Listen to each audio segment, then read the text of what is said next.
Saudara-saudari terkasih di dalam Yesus Kristus, malam ini kita memiliki nats yang indah dari Alkitab yang diambil dari kitab Amsal pasal 4 ayat 1 sampai 9. Saya akan bacakan untuk kita. Dengarkanlah, hai anak-anak, didikan seorang ayah, dan perhatikanlah supaya engkau beroleh pengertian. Karena aku memberikan ilmu yang baik kepadamu, janganlah meninggalkan petunjukku. Karena ketika aku masih tinggal di rumah ayahku sebagai anak, lemah dan sebagai anak tunggal bagi ibuku, aku diajari ayahku, katanya kepadaku, biarlah hatimu memegang perkataanku, berpeganglah pada petunjuk-petunjukku, maka engkau akan hidup. Perolehlah hikmat, perolehlah pengertian, jangan lupa dan jangan menyimpang dari perkataan mulutku. Janganlah meninggalkan hikmat itu, maka engkau akan dipeliharanya. Kasihilah dia, maka engkau akan dijaganya. Permulaan hikmat ialah, perolehlah hikmat, dan dengan segala yang kau peroleh, perolehlah pengertian. Junjunglah dia, maka engkau akan ditinggikannya. Engkau akan dijadikan terhormat apabila engkau memeluknya. Ia akan mengenakan karangan bunga yang indah di kepalamu, mahkota yang indah akan dikaruniakannya kepadamu. Topiknya adalah cintailah ajaran atau didikan. Kita semua tahu bahwa tujuan dari pendidikan adalah supaya kita mempunyai kehidupan yang lebih baik. Tujuan dari kebanyakan kita sebagai orang tua adalah untuk memberikan pendidikan yang terbaik, sehingga bisa menolong mereka untuk memiliki masa depan yang lebih baik.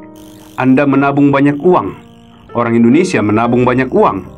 Mereka bekerja keras menyisihkan uang dan menyimpannya, sehingga anak mereka akan menghargai pendidikan dan belajar giat, dan suatu hari nanti ayah dan ibu mereka bisa mengirim mereka ke sekolah yang bagus, ke universitas yang bagus di Medan, di Jakarta, di Bandung, dan harapannya mereka akan giat belajar, mendapatkan pendidikan yang baik, mendapatkan nilai yang bagus, kemudian mendapatkan pekerjaan yang bagus, dan kemudian akan memiliki masa depan yang baik.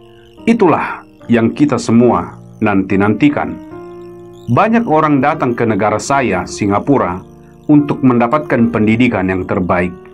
Banyak sekali orang Indonesia datang ke Singapura.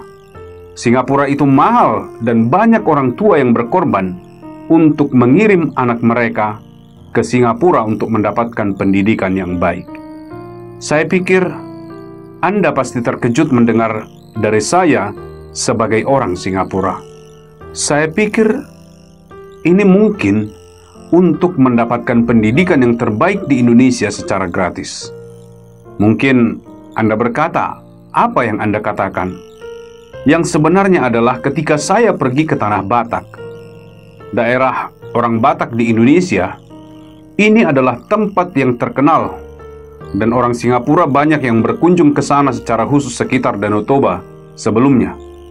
Dan jika Anda pergi ke Tanah Batak, Anda akan mendapatkan pendidikan yang terbaik yang dapat diberikan dunia ini kepada Anda.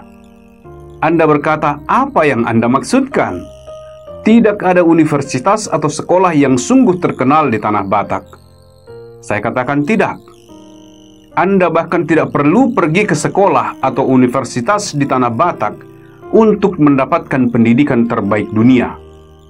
Anda bisa mendapatkannya di mana-mana.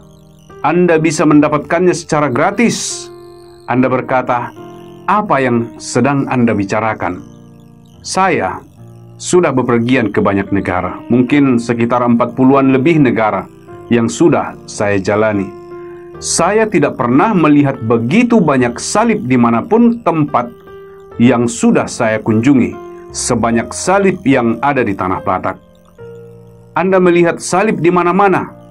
Anda melihatnya di atas setiap gereja ada salib. Di sekitaran rumah ada juga salib.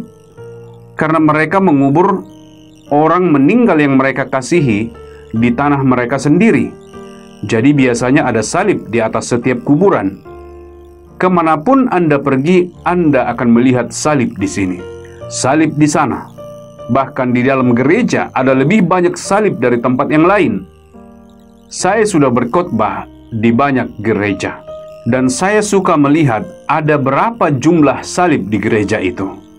Biasanya di pintu ada salib, di setiap jendela ada salib, di kain penutup mimbar ada salib, di tempat kantong persembahan ada salib. Saya duduk sebelum saya berkhotbah dan menghitung ada berapa salib di jendela, di pintu, di semua tempat. Dan sangat umum kita menemukan ada sekitar 20 sampai 30 salib di setiap bangunan gereja. Untuk sebagian orang Indonesia, mereka melihatnya tapi tidak mengerti. Sepertinya hanya sekedar dekorasi untuk banyak orang. Tetapi bagi saya, itu bukan dekorasi. Ini adalah pendidikan.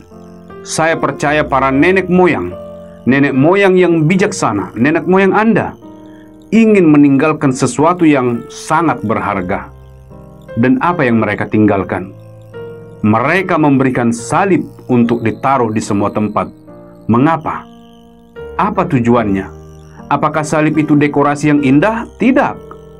Ini sangat sederhana, bahkan salib memang tidak terlihat seperti dekorasi. Hanya terlihat seperti tanda tambah. Kalau Anda melakukan matematika, ada tanda tambah. Satu garis ke sini, satu garis ke sana. Satu garis horizontal dan satu garis vertikal. Itulah salib. Bagaimana kita menyebutnya dekorasi? Ini bukan dekorasi. Ini adalah pendidikan. Dan saya percaya, nenek moyang Anda sangat bijak. Mungkin mereka tidak begitu berpendidikan. Mungkin mereka tidak memiliki kesempatan di bawah penjajahan Belanda untuk mendapatkan pendidikan atau perkuliahan. Tapi saya katakan kepada Anda, mereka meninggalkan pendidikan yang terpenting dari semuanya. Bagaimana caranya untuk mendapatkan masa depan yang terbaik? Bukan hanya di hidup ini, tetapi untuk selama-lamanya. Itulah tujuan pendidikan, supaya hidup Anda lebih baik. Itulah tujuan pendidikan di dunia ini. Di universitas manapun, itu saja yang mereka berikan. Pendidikan yang bagus untuk memperoleh kehidupan yang bagus di dunia ini. Tetapi salib akan memberikan kepada Anda hidup yang bagus di dunia dan untuk selama-lamanya. Mari kita lihat teks dari nats Alkitab kita dalam kitab Amsal pasal 4 ayat 1 dan 2. Dengarkanlah, hai anak-anak, didikan seorang ayah, dan perhatikanlah supaya engkau beroleh pengertian, karena aku memberikan ilmu yang baik kepadamu. Janganlah meninggalkan petunjukku. Ini adalah ajaran dari seorang ayah yang mengasihi anaknya dan menginginkan supaya anaknya memiliki ilmu yang baik, prinsip yang baik. Jangan tinggalkan itu. Jadi sebagaimana kita melihat salib, untuk banyak orang melihatnya hanya sekedar dekorasi. Tetapi salib, meskipun sangat sederhana, hanya ada 2 garis, satu garis horizontal dan satu garis vertikal. Dan pada ujung dari garis tersebut ada 4 poin. 4 poin seperti arah angin, utara, selatan, timur, dan barat. Itu saja, hanya 4 poin, dan sangat mudah untuk diingat. 4 poin dari salib itu akan memberikan pendidikan terbaik dari semua. Mungkin Anda sudah pernah mendengar ini, tapi Anda harus mengetahuinya, mempercayainya. Dan setelah Anda mengetahui dan mempercayai doktrin sederhana yang ditinggalkan oleh nenek moyang Anda untuk Anda, di gereja-gereja dengan salib tersebut, bahkan ketika mereka meninggal, ada juga tanda salib di kuburan mereka. Ini adalah doktrin yang diharapkan supaya Anda tidak lupa. Ini adalah didikan yang sangat berharga, yang akan mengubah hidup Anda sekarang dan selama-lamanya. Jadi 4 poin dari salib, hanya 4 poin. Sebagian pendidikan sangat rumit. Jika Anda pergi untuk belajar dan sudah kesulitan untuk mengingat apapun. Tapi Anda tidak mungkin berkata, saya tidak dapat mengingat 4 poin dari salib. Poin yang pertama dari salib, jika Anda melihat bagian atas dari salib, adalah Anda memiliki juru selamat yang sempurna di dalam Yesus Kristus. Kita semua, dikatakan Alkitab, semua sudah berdosa dan telah kehilangan kemuliaan Allah. Kita semua satu persatu adalah orang berdosa, dan oleh karena dosa itu, kita memerlukan seorang juru selamat untuk menyelamatkan kita dari dosa-dosa kita. Dan poin yang pertama yang perlu Anda ketahui adalah kita memiliki juru selamat yang sempurna, namanya Yesus Kristus. Hanya Yesus Kristus dapat menjadi juru selamat kita. Setiap agama yang lain memiliki nabi, guru, tetapi tidak ada yang memiliki juru selamat. Hanya Yesus yang dapat menjadi juru selamat, karena hanya Yesus, Anak Allah, yang menjadi anak manusia. Hanya Yesus yang 100% Allah dan 100% manusia. Tentunya Anda tahu ini adalah mukjizat. Tidak memungkinkan bisa 100% Allah dan 100% manusia. Karena secara matematika tidak mungkin. 50% Allah dan 50% manusia itu mungkin. 60% Allah dan 40% manusia itu mungkin. Tapi 100% Allah dan 100% manusia itu mukjizat. Ketika Yesus datang, Dia 100% Allah turun dan dilahirkan 100% manusia. Dan hanya yang 100% Allah dan 100% manusia bisa menjadi juru selamat kita. Karena hanya Tuhan yang tahu semua dosa-dosa kita. Tidak ada yang lain yang tahu semua dosa-dosa kita. Dan hanya manusia yang dapat mati untuk dosa kita. Allah tidak dapat mati. Hanya manusia yang dapat menderita untuk dosa-dosa kita. Allah tidak dapat menderita. Hanya manusia yang dapat mencucurkan darah untuk membasuh dosa-dosa kita. Allah adalah roh, tidak ada darah. Jadi salib mengatakan kepada kita, poin pertama dari salib, yang paling atas, kita mempunyai juru selamat yang sempurna. Agama lain, nabi, guru, tidak ada juru selamat. Hanya Yesus. Poin kedua dari salib, juru selamat yang sempurna ini melakukan karya yang sempurna di atas kayu salib. Alkitab berkata, Dia disalibkan, Dia memikul dosa-dosa kita, Dia menderita untuk semua dosa-dosa kita, dan Dia membayar harganya, hukuman atas dosa-dosa kita. Dia sangat menderita sampai Dia membayar semua dosa-dosa kita. Dan di dalam Yohanes pasal 19 ayat 30, ketika Dia membayar semua dosa-dosa kita, Dia berkata, sudah selesai.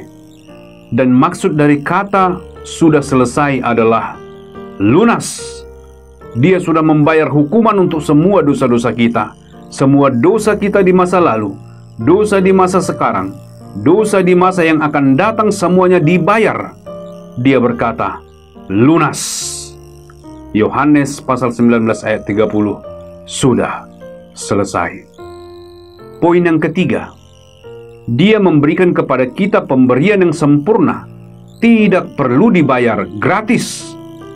Yohanes 3 ayat 16 berkata, karena begitu besar kasih Allah akan dunia ini, sehingga Ia telah mengaruniakan anaknya yang tunggal, supaya barang siapa yang percaya kepadanya tidak binasa, melainkan beroleh hidup yang kekal. Dia memberikan anaknya. Ini adalah sebuah pemberian yang sempurna. Anda tidak dapat membayarnya. Anda tidak dapat untuk memperolehnya sendiri. Seperti sebuah pemberian apapun. Jika saya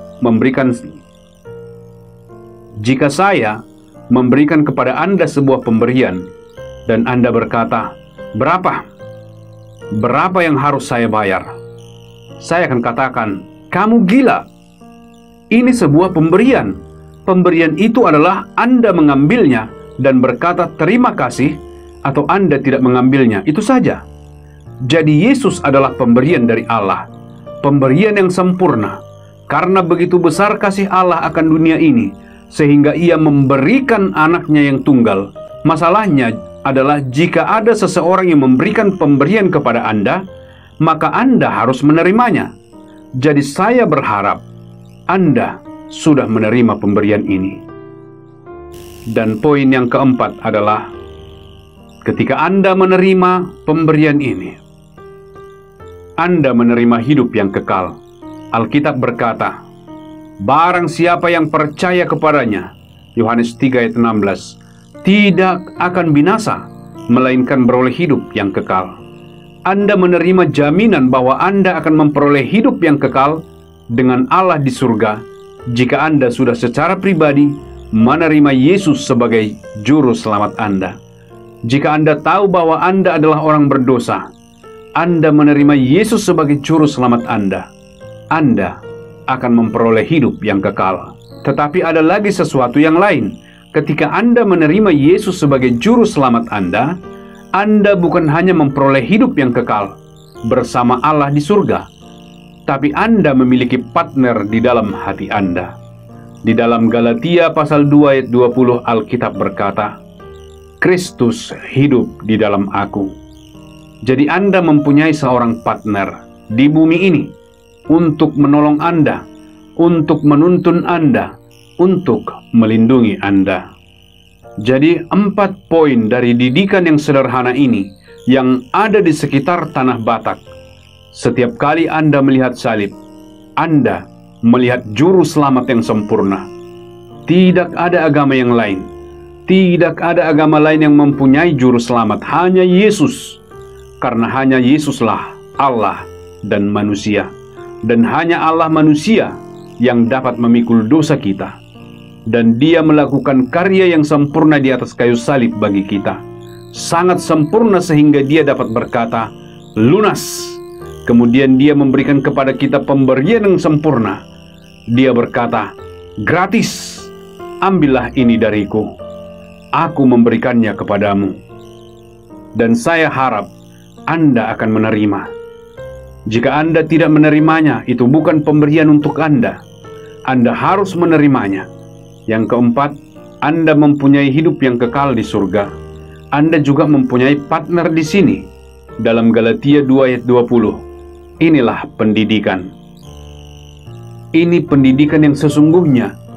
Tujuan dari pendidikan adalah untuk kehidupan yang lebih baik, untuk masa depan yang lebih baik.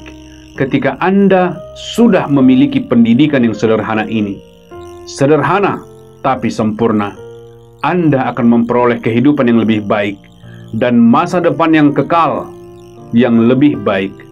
Izinkan saya membaca untuk Anda dari kitab Amsal, nats kita, ayat 5 dan 6.